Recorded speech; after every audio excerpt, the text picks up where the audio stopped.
ஆண்டவர் கொடுத்தக்காய் நாம் ஸ்தோத்திரம் செய்வோம். இந்த கால நேரத்தில் ஆவியானவர் நம்மோடு பேசுகிற வேத பகுதி மார்க் எழுதின சுவிசேஷம் 11ஆம் அதிகாரம் 24ஆம் வசனம். The book of Mark chapter 11 verse 24. ஆதலால் நீங்கள் ஜெபம் பண்ணும்போது எவைகளை கேட்பீர்களோ அவைகளை பெற்றுக்கொள்ளுவோம் என்று விசுவசியுங்கள், அப்பொழுது அவைகள் உங்களுக்கு உண்டாகும் என்று சொல்கிறேன். இது இயேசு சொன்ன ஒரு வார்த்தை. நாம் எவை கேட்டாலும் அதை கொடுக்கும்படிக்கு அவர் வல்லமை உள்ளவராயிருக்கிறார்.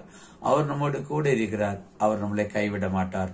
கேட்கிறதை கொடுக்கும்படிக்காக அவர் நம்மோடு கூட இருந்து நம்மளை வழி நடத்துவார். இந்த நாளில் எந்த பிரச்சனத்தில் அதிகமாய் பாதிக்கப்பட்டிருக்கோ அதிலிருந்து ஒரு விடுதல் தரும்படிக்கு, உங்களை விடுவிச்சு கொண்டு போகும்படிக்கு, உங்களோட கூட வாசம் பண்ணும்படிக்கு ஆவியானவர் உங்களை வழி நடத்துவார். ஆனபடினாலே நீங்கள் கேளுங்க, விசுவாசத்தோடு கேளுங்க, அது உங்களுக்கு கிடைக்கும். நாம் ஜெபிப்போம். நல்ல ஆண்டவரை நன்றி செலுத்துகிறோம்.